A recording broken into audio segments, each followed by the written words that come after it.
Olá, eu me chamo Stephanie Costa, sou jornalista brasileira, radicada em Portugal. Vim aqui hoje comentar um pouquinho sobre as eleições legislativas, né, que o país passou aí no último dia 10 de março, no domingo, que revelou uma guinada do país à extrema-direita e à direita, com a vitória da Aliança Democrática, que é o partido da social-democracia, que inclusive inclui o presidente da República, Marcelo Rebelo de Sousa, e eles conseguiram eleger 79 deputados para o parlamento, com 99% aí já das urnas apuradas. Faltam apenas os resultados dos colégios eleitorais no exterior, mas mesmo assim isso confirma uma vitória da direita em Portugal e prova o fracasso do governo do PS, né, do Partido Socialista, que teve a oportunidade de administrar o país com maioria absoluta no parlamento, mas infelizmente não conseguiu atender às necessidades do povo e da classe trabalhadora. Hoje Portugal vive uma crise econômica muito profunda, uma crise política profunda também, onde os trabalhadores recebem um dos menores salários mínimos da Europa, são 820 euros, num local onde para viver num apartamento de 2 quartos você precisa desembolsar no mínimo 1.400 euros por mês. Então é uma disparidade muito grande que faz com que as pessoas fiquem cada dia mais em situação de vulnerabilidade. Aqui é muito comum você ver famílias inteiras morando em quartos ou dividindo apartamentos. Eu já fiz, por exemplo, várias reportagens com pessoas vivendo em tendas nas ruas, inclusive imigrantes, né? Porque se você olha hoje para o cenário em Portugal, o país ele tem uma quantidade, uma comunidade estrangeira muito expressiva. Hoje nós brasileiros somos os maiores aqui, né? Se juntarmos aí as pessoas com documentação, sem documentação, ou com nacionalidade portuguesa ou de outro país europeu, os especialistas em imigração dizem que nós temos hoje cerca de 6 a 8% da população de um país com menos de 11 milhões de habitantes. Então, é uma representatividade importante, alta, e que faz a diferença em vários setores da economia portuguesa. E, só que, infelizmente, muitos trabalhadores imigrantes, né, ocupam postos de trabalho muito explorados, com péssimas remunerações e com carga de horário assim, muito elevada. E agora sofre aí um verdadeiro ataque, né, da extrema-direita, que acabou se tornando a terceira força, se consolidando como a terceira força política em Portugal. Já era antes da eleição, né, porque desde 2019, quando o André Ventura, líder do Chega, resolveu deixar o PSD e fundar o partido de extrema-direita, desde que ele resolveu fazer isso, o partido vem numa ascensão rápida. Para vocês terem uma noção, eles agora saíram de 12 deputados na Assembleia da República para 48. E esse número é muito emblemático porque Portugal viveu 48 anos de salazarismo, né, de ditadura salazarista. E agora, em 2024, o país vai celebrar 50 anos da Revolução dos Cravos. Então, é um momento muito importante para o país e que acende um sinal de alerta que nós brasileiros avisamos aqui há muito tempo, né? Porque nós passamos por isso e a gente viu a extrema-direita e o Chega usarem as mesmas táticas que o bolsonarismo usou no Brasil, que o trumpismo usou nos Estados Unidos, que é a aglomeração de pessoas da ala conservadora através da disseminação de notícias falsas, né, as famosas fake news, da criação de grupos em redes sociais e em grupos de aplicativos de mensagem para disparar notícias que não são verdade e assim mexer com aquele ressentimento que geralmente está presente nas estruturas, né, das sociedades. Aqui no caso de Portugal sempre houve um problema com a comunidade cigana, que é um ressentimento histórico que o país vive. E a extrema-direita, e principalmente o André Ventura, soube trabalhar isso muito bem.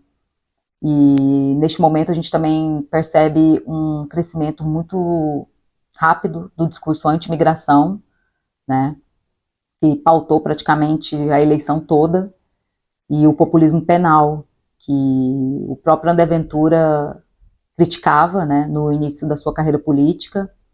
Ele é formado em Direito, fez um doutorado na Irlanda, inclusive na tese dele ele critica, né, o populismo penal, que hoje ele defende tanto.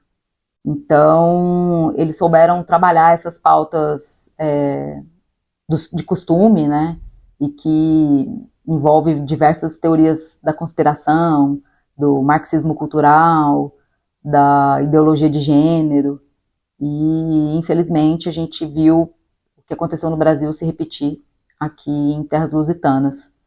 Mas eu vou continuar acompanhando aqui os resultados, porque o próximo passo agora é saber se vai haver essa coligação da direita com a extrema-direita.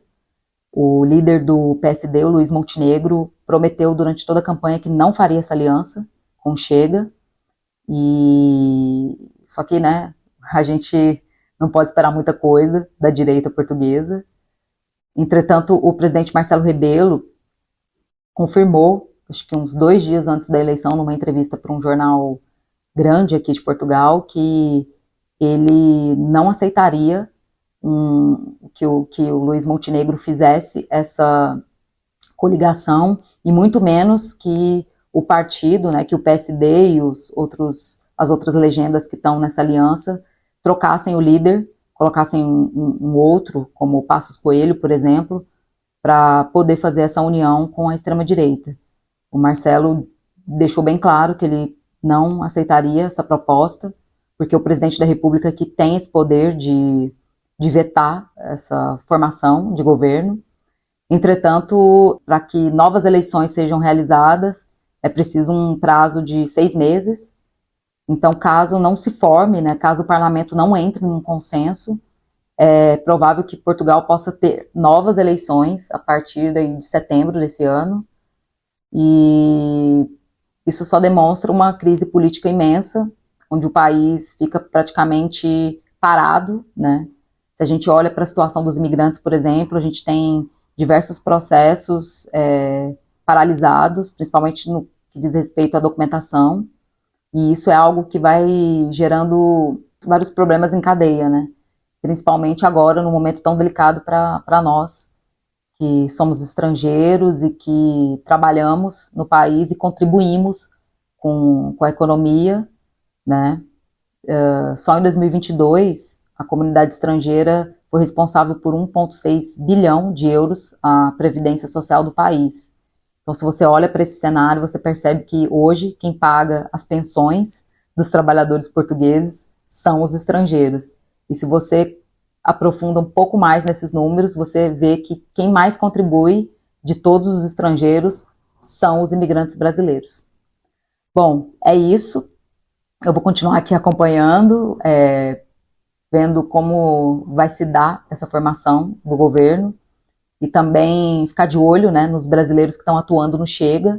A gente viu aí a figura do Marcos Santos, né, o homem negro que foi eleito deputado, o primeiro deputado de outro país que vai assumir um cargo na Assembleia da República pelo Chega, e ele ficou muito conhecido por um discurso numa assembleia do partido, onde ele falou que a Europa era branca, que Portugal era dos portugueses e que ele estava ali para defender esses valores, além de várias declarações lamentáveis, né, que ele já fez em relação ao presidente Lula e contra partidos de esquerda, enfim, um cenário muito parecido com o que a gente viu no Brasil, né, com Bolsonaro e com esses discursos completamente distorcidos da realidade.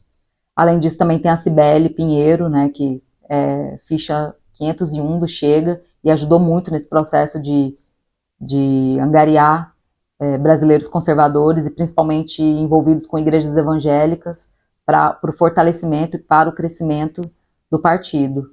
E as táticas foram as mesmas, foram táticas aí de criação de grupos de WhatsApp e de espalhar notícias falsas e toda aquela história que a gente já conhece muito bem.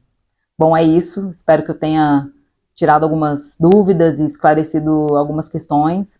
Vou continuar acompanhando aqui em Portugal e qualquer novidade é só me chamar que eu venho aqui contar para vocês. Obrigada e até a próxima.